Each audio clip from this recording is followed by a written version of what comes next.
Do you ever worry that your marriage will not go back to normal? Do you ever worry or ever feel like your marriage cannot go back to normal after your husband's infidelity? Because obviously we know infidelity can shatter what we think a marriage is. We can shatter who we think our partner is. What was our marriage? So what I want to do today is I want to look at the question, can a relationship go back to normal after he cheats? Because like trust is shattered, the emotional connection is shattered, sometimes the physical connection is shattered, and this leaves such lasting scars on the relationship. So, can it go back to normal? This is a question I get a lot. Many of my clients do ask me when a husband cheats, it can feel like the foundation we're on has shattered. So, how can we put all the pieces back together and there not be any scars, not be any weak spots? So, let's talk about this. Is this possible? So, in this live, what we're going to do is we're going to uncover different reasons. Um, Right, or not even so reasons, but, like, yeah, reasons why a marriage can go back to normal, but also how, like, what are the steps for doing that? So, stay tuned to the end. I have a little gift I'm gonna offer you when it comes to getting some more support on how do we put our marriage back together? How do we make normal or whatever is normal? How do we make that happen again? So what you can do is you can put, the word "chat" in the DM. I would send us a DM with the word "chat" or send us a comment with the word "chat," and what we can do is we can set up a quick chat so that we can give you some personalized strategies on how to put the pieces of your foundation back together so you can ultimately save your marriage, rebuild trust, improve communication, get him to open up.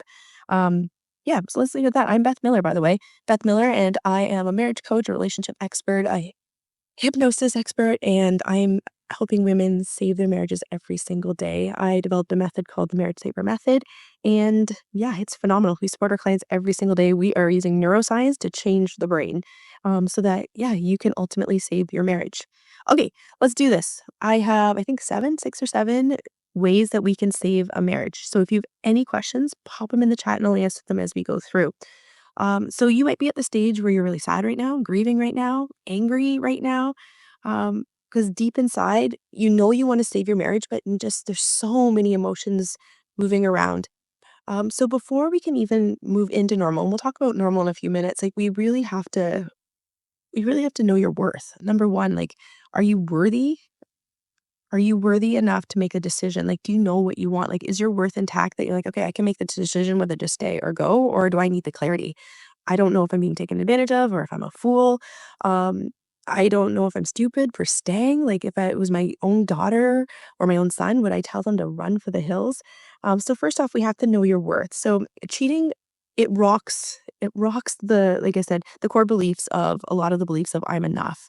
I'm enough, I'm good enough. If I was a good enough wife, he wouldn't have cheated on me in the first place. So sometimes, not always, it can kind of shatter at your core who you are. You might have this one voice being like, "You're amazing. You are a rock star," but the other voice is like, "Well, he wouldn't have done it. If he actually loved you and cared for you, he wouldn't do it." So, cheating can rock your belief of I'm not enough. So knowing your worth will help you recognize that you are more than his betrayal. You are more than his actions. It allows you to start to separate you from his actions. It's like, I don't let his actions dictate my worth.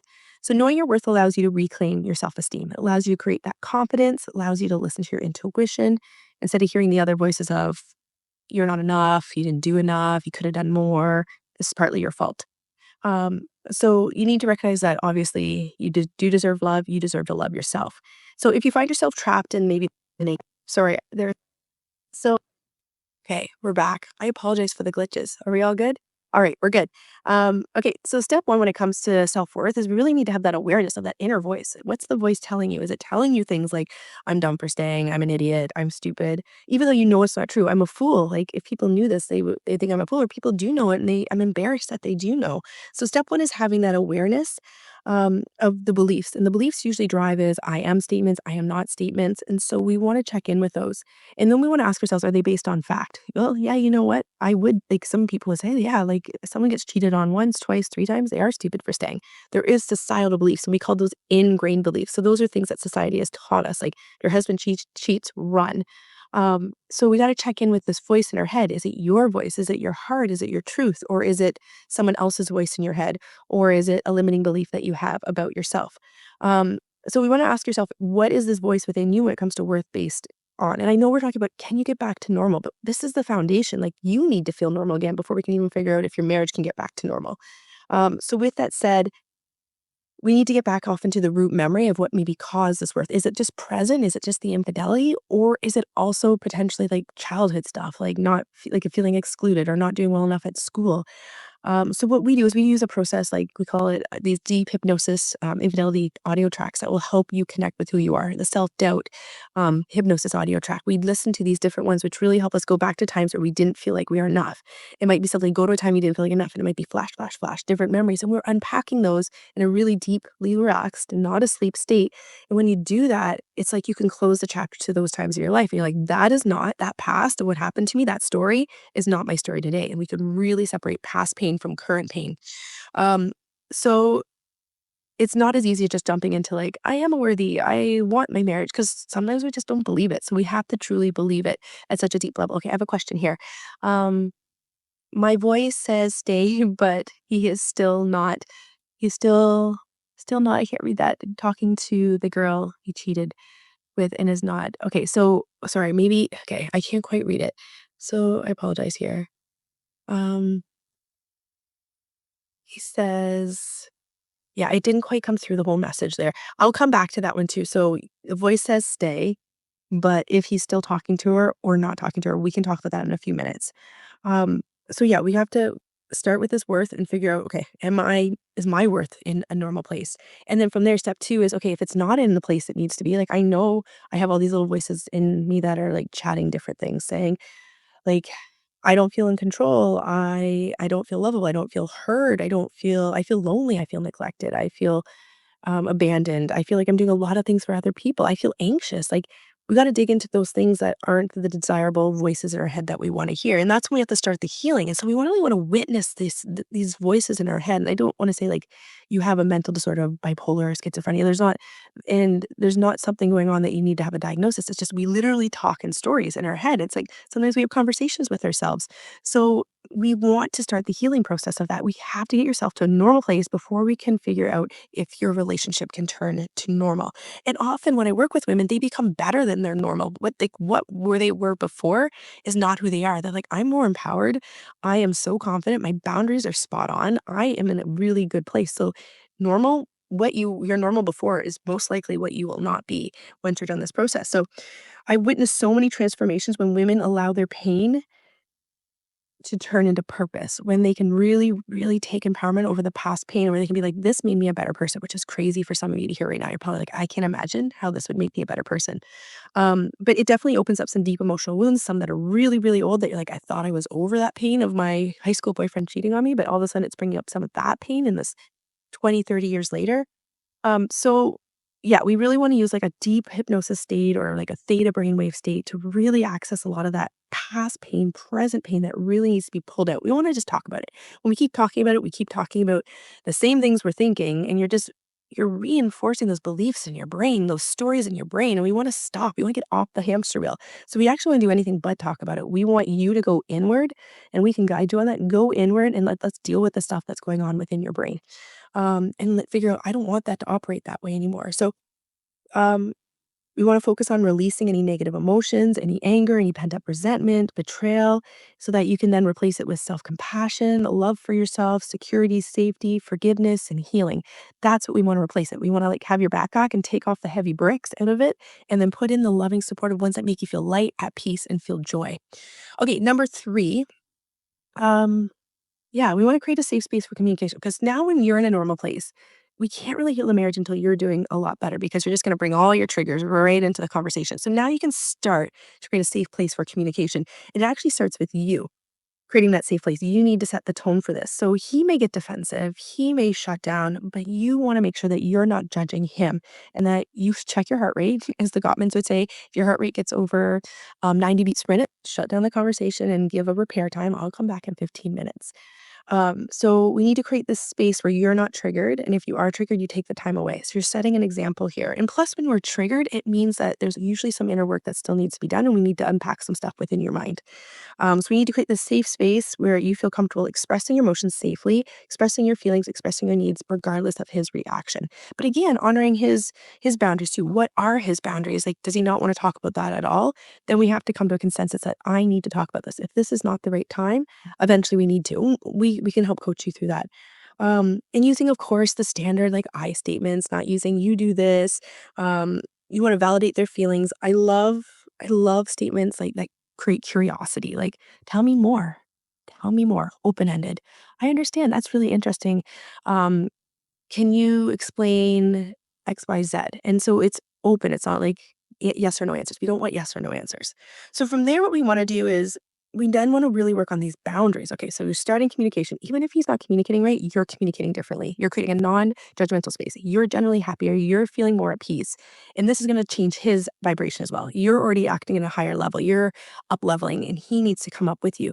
And by him not seeing you as triggered, that'll make him feel better about himself. So then he can start to own some of the stuff that he has going on, whether he's needing validation, whether he's not feeling good enough, and some of the reasons why he did this behavior that he feels guilty about or shame about. So these boundaries that you're setting, the boundaries that you set, like, I need this, this, and this, like you're setting them. He may at this time disregard them. Okay. That's kind of, he might be doing that, but we need to get them in place. And your boundaries are loving towards yourself, loving towards your marriage. They're supportive of who you are and protecting your worth. They're protective of protecting your marriage, supportive of protecting your marriage. They're also boundaries don't come with apologies. It's not like, I'm sorry I'm doing this, but I need to do this. It's like, I need to do this. This is what feels good to me. We also, if you do change your boundary, we want to communicate it. Boundaries also need reminders. So it's like, hey, just reminding you, this is my boundary. Please don't do this. So they're loving to you, loving to your relationship. They may need reminders. If you change your boundary, you need to communicate it. Those are the kind of the bottom principles, and do not apologize for your boundaries. Um, and knowing his boundary. What is he like? He's like, no, I'm not talking about that. I feel like we can move forward. Okay. You're like, okay, I see your boundary. Tell me more about that. How do we move forward without talking about it? Please tell me more. But you do it from such an authentic place. Okay. From there, we're going to look at rebuilding trust. So now that, can we get back to normal? Right now, you're probably a new normal. You're probably better than you were before, or at least you're on the path to like unpacking so you can get back to baseline functioning, focusing at work, your kids, your brain's not on a hamster wheel anymore. And then we're communicating better or trying to communicate better. Like you are communicating better, whether he's engaging in it yet, because he's going to up level with you as your vibration goes up. He's going to see you different, which will change how he communicates. You have boundaries in place, whether he's honoring them at this moment. And then again, like we can dive into that more. This is kind of just general theory. There are times where you're like, you know what, he's not communicating, I'm stepping away. He's not honoring my boundaries, I'm stepping away. That those are deal breakers. So then we're rebuilding trust. And rebuilding trust, yeah, rebuilding trust comes with consistency and time. You need to see consistent action and behavior from him. Over time, will rebuild trust. So it's something as simple as I choose to trust today. I choose to trust today. Um, which then makes things a bit more manageable because you're like, it's just a small chunk. I choose to trust today. And like a lot of wives think like, okay, trust has been broken. I'll never trust him again. And we can trust with boundaries in place. This has happened to you, and it may be a little voice in the back of your mind, like, is he going to do it again? Is he doing it right now? But with that said, we want to make sure that you feel safe, that you're in a place where you're like, okay, I can choose to trust today. I'm seeing things get better. And that's when we can choose to trust yourself that it's safe to trust. Choose to trust yourself that it's safe to trust. And that's where it starts. Rebuilding trust requires dedication on your part to choose to trust. It requires releasing any hurt and keeping that communication going and the boundaries. And this willingness to work through it. There's going to be ups and downs, but him up and down does not mean you go up and down. He goes up and down, and you could be a witness, observe what he's doing, but you don't get pulled into it anymore. And then again, celebrate any milestones with yourself. Like, you know what? I didn't get so triggered. I'm feeling really good about myself. I focused. I didn't cry this morning. Celebrating any milestones with yourself and then your marriage as well, giving him that positive reinforcement. And sometimes we don't want to do that because you're like, if he thinks he's doing something right, he's doing a lot of things wrong. But if he's doing that right, I don't want him to feel that joy. So then we got to look at why we're self sabotaging and sabotaging him too. Anyway, with all that said, that was a ton of information. If you want some more support with this when it comes to getting back to normal or what your new marriage 2.0 will look like, put the word chat, DM, or comment, and we can set up a quick chat and we can give you some specific strategies for how you can overcome your biggest struggle right now, whether it's trust, getting him to open up, communication, those ruminating thoughts. Or if you have any further questions about this, we want to help you work on your marriage so that it can be better, so that you are over the trauma of this betrayal. Okay, so don't hesitate to ask us any questions, and we'll chat with everyone soon. Bye.